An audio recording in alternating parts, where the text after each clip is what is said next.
Hello friends, good evening. एक बार फिर से आप सभी का बहुत बहुत स्वागत अभिनंदन करता हूं आपके अपने यूट्यूब चैनल एग्जाम मैथ पे।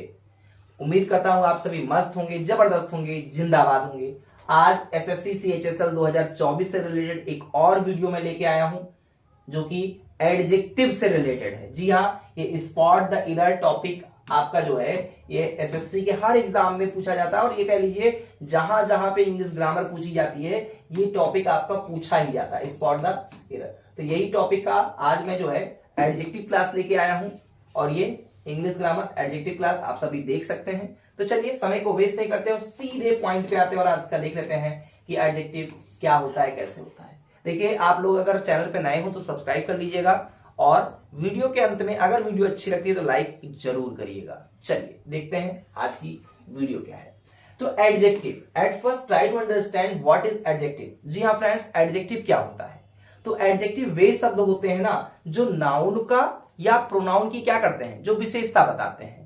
नाउन की या जो प्रोनाउन की विशेषता बतलाने वाले शब्द होते हैं उसे हम क्या कहते हैं, उसे हम एडजेक्टिव कहते हैं। हिंदी में इसको दोस्तों क्या बोलते हैं, इसको बोला जाता है विशेषण। तो ध्यान रखिएगा, जो शब्द वाक्य में नाउन या प्रोनाउन की विशेषता बतलाते हैं उन्हें हम क्या बोलते हैं, उन्हें हम एडजेक्टिव कहते हैं। जैसे एक एग्जांपल मैं आपको यहाँ पे बता देता हूं, जैसे कह दिया जाए सी इज अ गुड गर्ल। ठीक है, तो वो गर्ल है वो तो समझ में आया, तो इसकी विशेषता क्या है कि वो गुड है। या ऐसे का लिख दिया जाता है यहाँ पे कि Nancy is a good girl. अब देखिए Nancy is a good girl, इसमें भी आपको क्या दिखाई पड़ रहा है, देखिए इस गर्ल की विशेषता क्या है, गुड है। नैन्सी की विशेषता क्या है, कि वो गुड है। तो जो विशेषता बताए उसे, उस वर्ड को हम क्या बोलते हैं, उसे ही हम दोस्तों बोलते हैं एडजेक्टिव।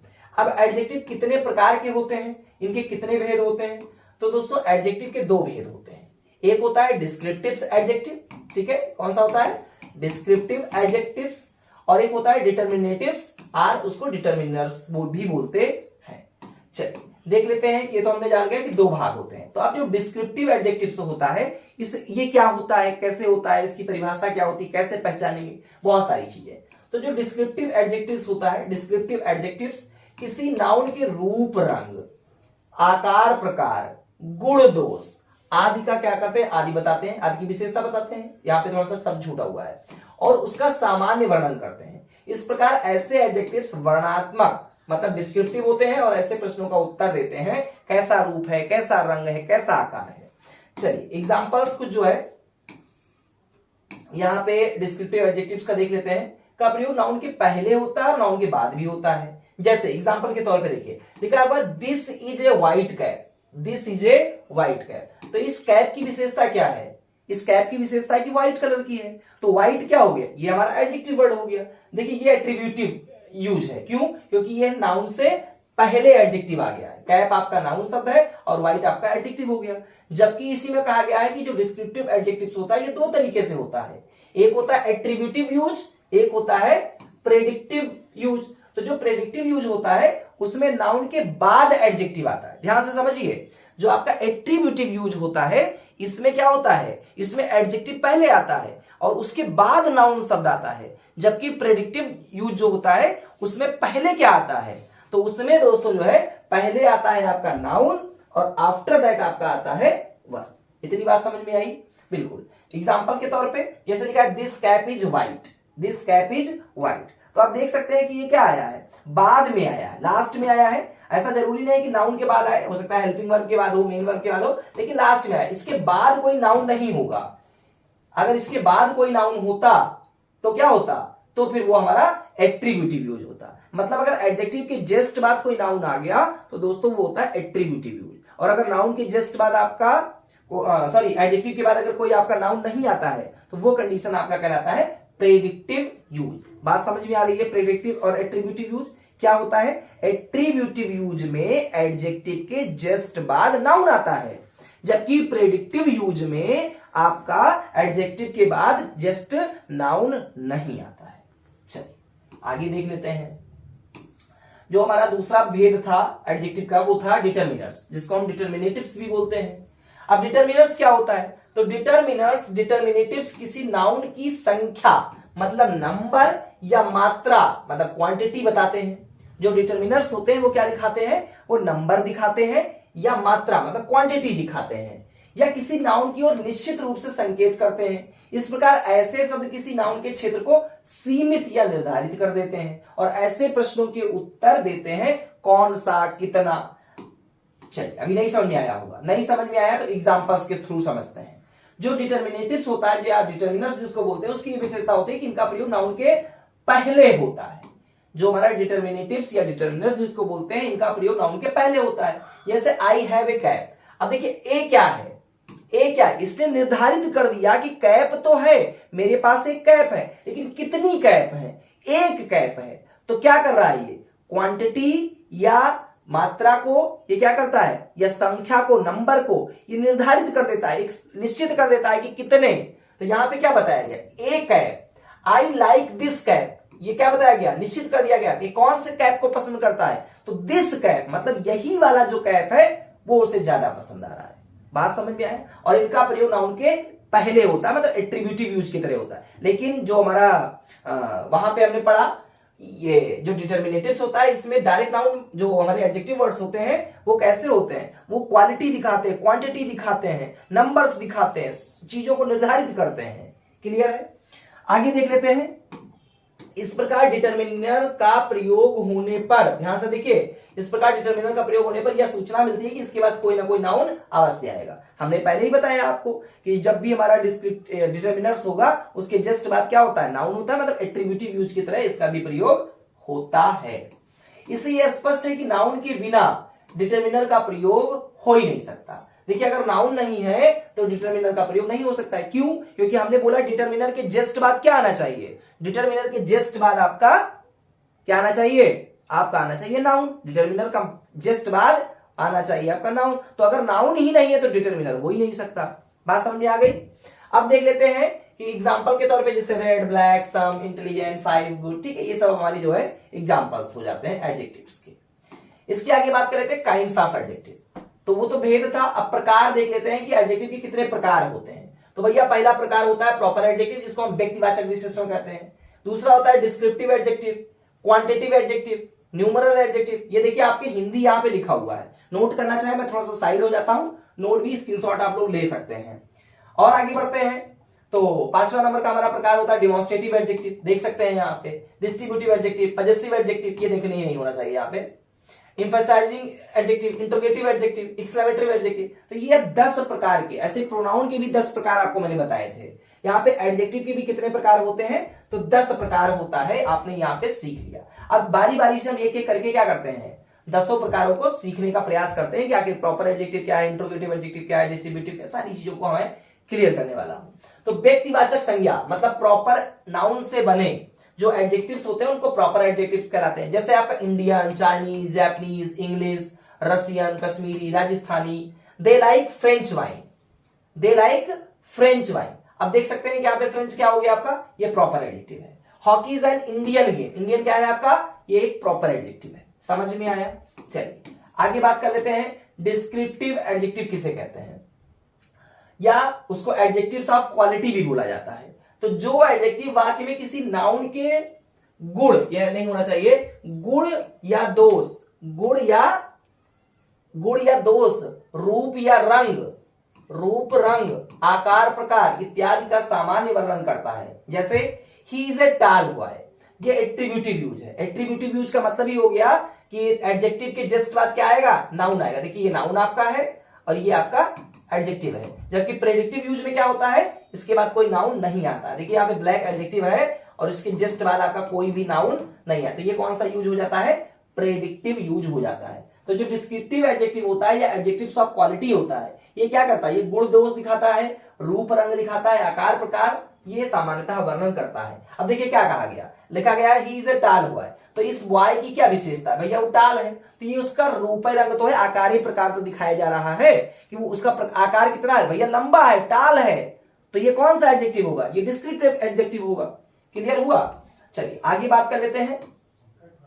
लिखा हुआ है नोट, देखिए एट्रीब्यूटिव यूज, जब वाक्य में डिस्क्रिप्टिव एडजेक्टिव का प्रयोग किसी नाउन के पहले होता है तो इसे एट्रीब्यूटिव यूज, एट्रीब्यूटिव यूज या डिस्क्रिप्टिव एडजेक्टिव कहते हैं। और प्रेडिक्टिव, देखिए मैंने बता दिया है, एट्रीब्यूटिव यूज के एडजेक्टिव के जस्ट बाद नाउन आएगा, और अगर एडजेक्टिव के जस्ट बाद नाउन ना आए तो वो प्रेडिक्टिव यूज। बहुत कुछ नहीं, बस इसी पेज में इतनी बात बोली गई है। एट्रीब्यूटिव यूज में एडजेक्टिव के बाद नाउन आएगा, प्रेडिक्टिव यूज में एडजेक्टिव के बाद नाउन नहीं आएगा। चलिए बात समझ में आ गया होगा।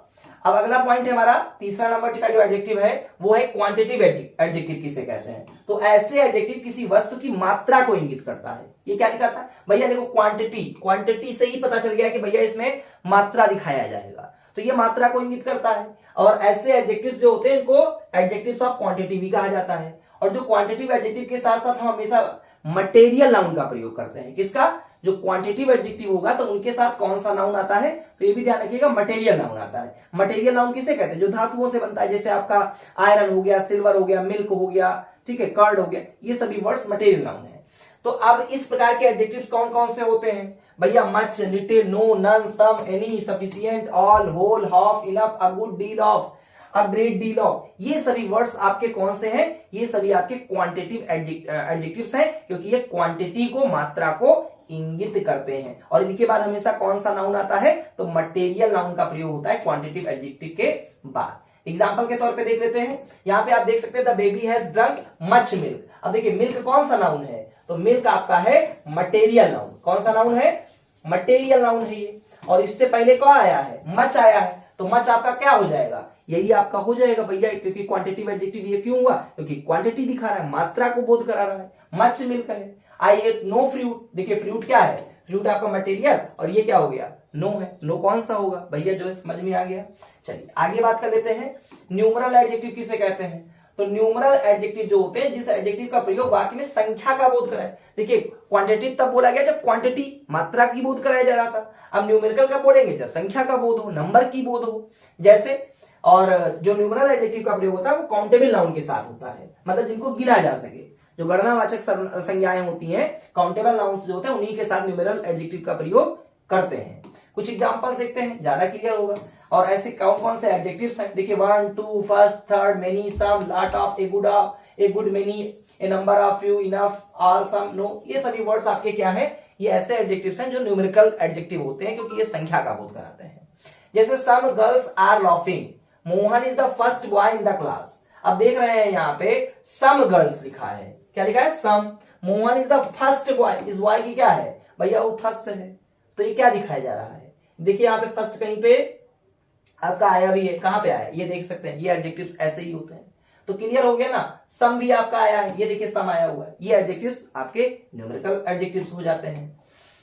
Enough, a lot of, no, some, adjectives तथा एडजेक्टिव्स क्वांटिटी दोनों ही, परंतु ये प्रयोग में अंतर है। ठीक है, बहुत ज्यादा ही खास बात नहीं है। आगे बढ़ जाते हैं। लिखा है यदि enough, a lot of, all, no का प्रयोग मटेरियल नाउन के साथ किया जाता है तो एडजेक्टिव्स ऑफ क्वांटिटी कहलाते हैं। जैसे अभी लास्ट में हमने पढ़ा था कि ये जो हमारा न्यूमेरिकल एडजेक्टिव होता है, जो क्वांटिटिव एडजेक्टिव होता है, कुछ शब्द ऐसे, जैसे नो जो है ये न्यूमेरिकल एडजेक्टिव भी है, और ये हमारा क्या है? हमारा न्यूमेरिकल तो ही है, साथ साथ ये जो है क्वांटिटिव एडजेक्टिव भी है। तो अगर इनके साथ मटेरियल नाउन का प्रयोग कर दिया गया, जैसे नो आया, नो के पहले क्या आ गया? मटेरियल नाउन आ गया, तो भैया क्या हो जाएगा? तब ये एडजेक्टिव ऑफ क्वांटिटेटिव हो जाता है। क्या हो जाता है?